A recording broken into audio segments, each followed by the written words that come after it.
Senator Dirksen, Mr. Chief Justice, Mr. Vice President, President Johnson, Vice President Humphrey, my fellow Americans, and my fellow citizens of the world community, I ask you to share with me today the majesty of this moment. In the orderly transfer of power, we celebrate the unity that keeps us free. Each moment in history is a fleeting time, precious and unique.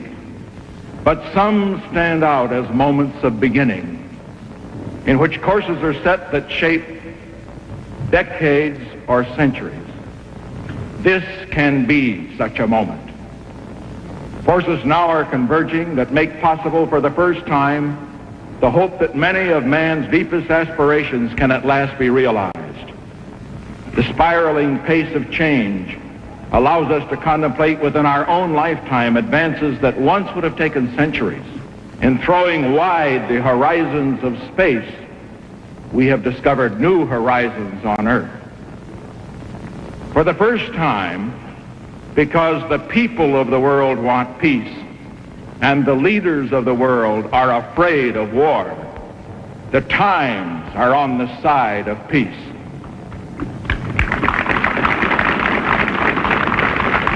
Eight years from now, America will celebrate its 200th anniversary as a nation.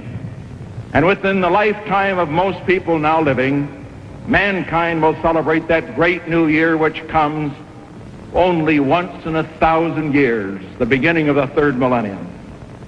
What kind of a nation we will be, what kind of a world we will live in, whether we shape the future in the image of our hopes, is ours is to determine by our actions and our choices. The greatest honor history can bestow is the title of peacemaker. This honor now beckons America, the chance to help lead the world at last out of the valley of turmoil and onto that high ground of peace that man has dreamed of since the dawn of civilization.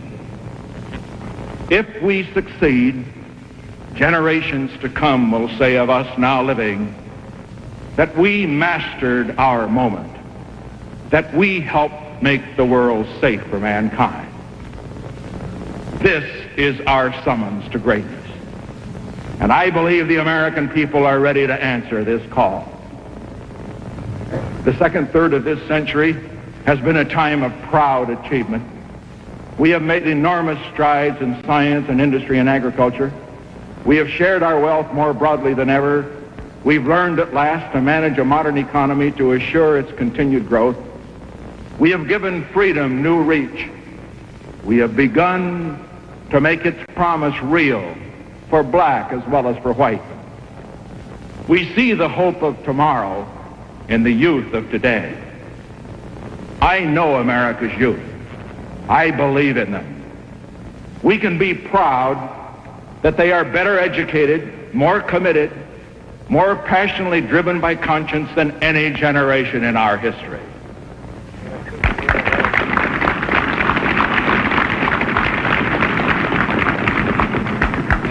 No people has ever been so close to the achievement of a just and abundant society or so possessed of the will to achieve it. And because our strengths are so great, we can afford to appraise our weaknesses with candor and to approach them with hope.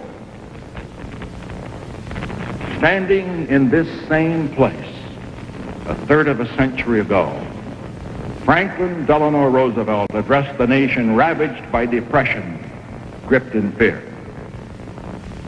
He could say, in surveying the nation's troubles, they concern, thank God, only material things. Our crisis today is in reverse. We find ourselves rich in goods but ragged in spirit, reaching with magnificent precision for the moon, but falling into raucous discord on earth. We are caught in war wanting peace. We're torn by division wanting unity. We see around us empty lives wanting fulfillment. We see tasks that need doing, waiting for hands to do them. To a crisis of the Spirit, we need an answer of the Spirit. And to find that answer, we need only look within ourselves. When we listen to the better angels of our nature, we find that they celebrate the simple things, the basic things, such as goodness, decency, love, kindness. Greatness comes in simple trappings. The simple things are the ones most needed today if we are to surmount what divides us and cement what unites us. To lower our voices would be a simple thing. In these difficult years, America has suffered from a feeble.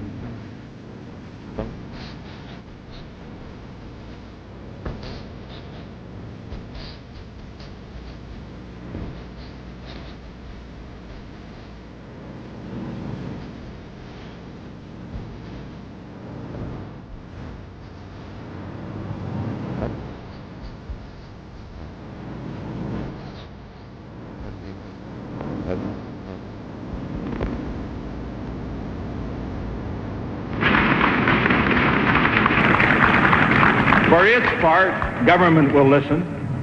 We will strive to listen in new ways to the voices of quiet anguish, the voices that speak without words, the voices of the heart, to the injured voices, the anxious voices, the voices that have despaired of being heard. Those who have been left out, we will try to bring in. Those left behind, we will help to catch up.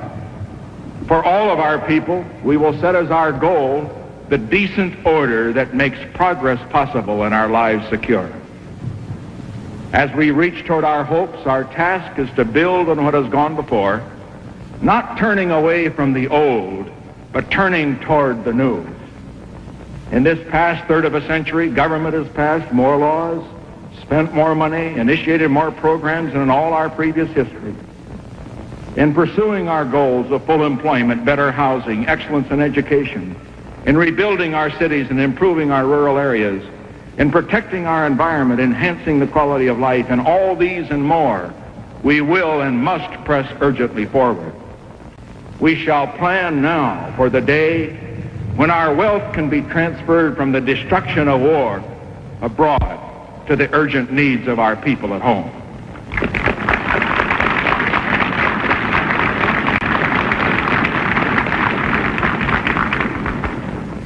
The American dream does not come to those who fall asleep. But we are approaching the limits of what government alone can do. Our greatest need now is to reach beyond government, to enlist the legions of the concerned and the committed.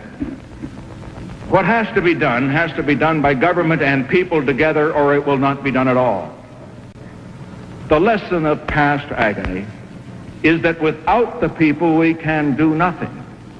With the people we can do everything.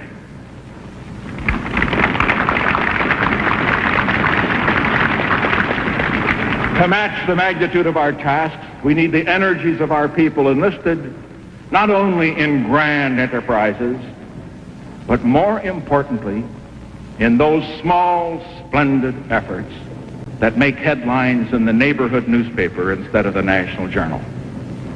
With these, we can build a great cathedral of the Spirit, each of us raising it one stone at a time as he reaches out to his neighbor, helping, caring, doing.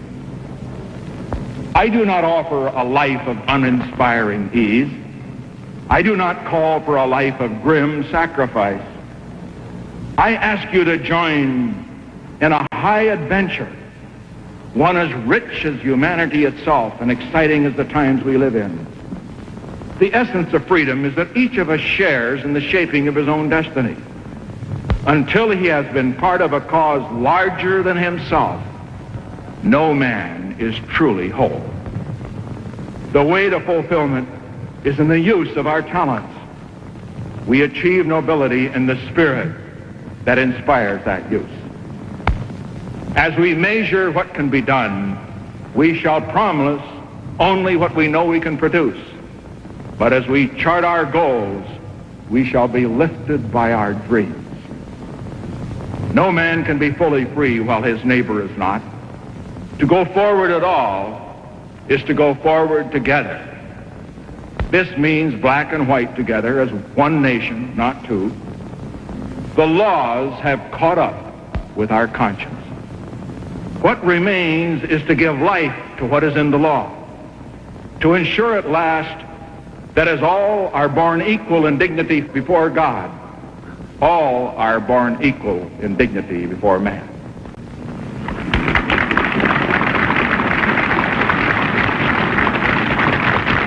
As we learn to go forward together at home, let us also seek to go forward together with all mankind. Let us take as our goal, where peace is unknown, make it welcome. Where peace is fragile, make it strong. Where peace is temporary, make it permanent. After a period of confrontation, we are entering an era of negotiation. Let all nations know that during this administration, our lines of communication will be open. We seek an open world, open to ideas, open to the exchange of goods and people, a world in which no people, great or small, will live in angry isolation. We cannot expect to make everyone our friend, but we can try to make no one our enemy.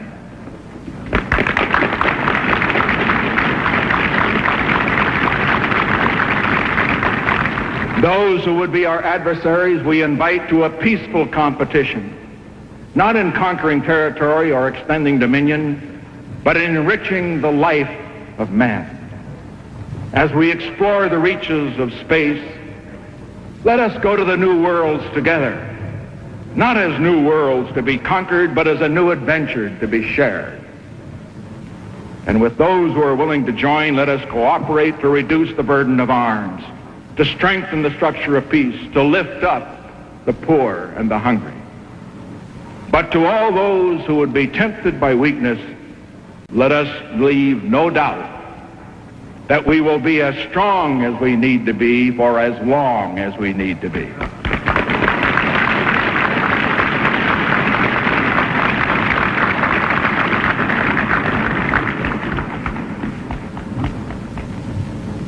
Over the past 20 years, since I first came to this capital as a freshman congressman, I have visited most of the nations of the world. I have come to know the leaders of the world, the great forces, the hatreds, the fears that divide the world.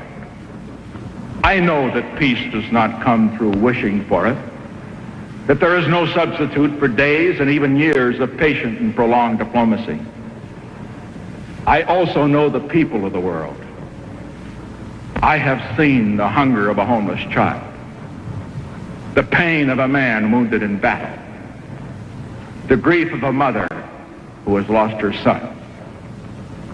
I know these have no ideology, no race. I know America. I know the heart of America is good. I speak from my own heart and the heart of my country, the deep concern we have for those who suffer and those who sorrow.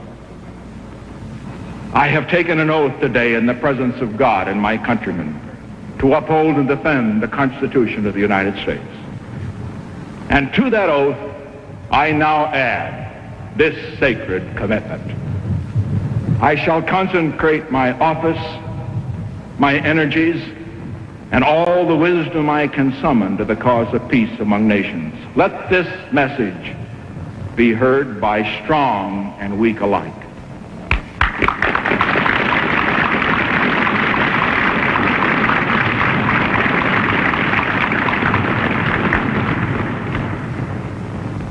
The peace we seek, the peace we seek to win, is not victory over any other people, but the peace that comes with healing in its wings, with compassion for those who have suffered, with understanding for those who have opposed us, with the opportunity for all the peoples of this earth to choose their own destiny. Only a few short weeks ago, we shared the glory of man's first sight of the world as God sees it, as a single sphere reflecting light in the darkness. As the Apollo astronauts flew over the moon's gray surface on Christmas Eve, they spoke to us of the beauty of Earth, and in that voice so clear across the lunar distance, we heard them invoke God's blessing on its goodness. In that moment, their view from the moon moved poet Archibald MacLeish to write, "To see the earth as it truly is, small and blue and beautiful, in that eternal silence where it floats, is to see ourselves as riders on the earth together, brothers in that bright loveliness in the eternal cold, brothers who know now they are truly brothers." In that moment of surpassing technological triumph, men turn their thoughts toward home and humanity, seeing in that far perspective that man's destiny on earth is not divisible, telling us that however far we reach into the cosmos, our destiny lies not in the stars, but on earth itself, in our own hands, in our own hearts. We have endured a long night of the American spirit. But as our eyes catch the dimness of the first rays of dawn, let us not curse the remaining dark. Let us gather the light. Our destiny offers not the cup of despair, but the chalice of opportunity. So let us seize it, not in fear, but in gladness. And riders on the earth together, let us go forward, firm in our faith, steadfast in our purpose, cautious of the dangers, but sustained by our confidence in the will of God and the promise of man.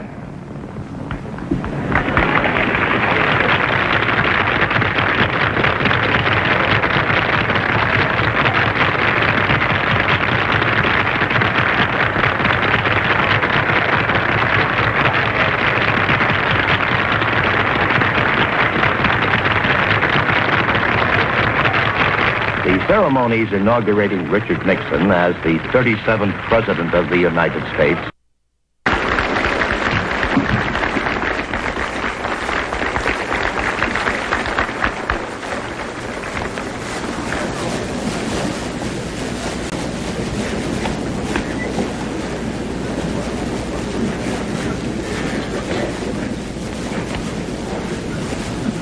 My fellow countrymen,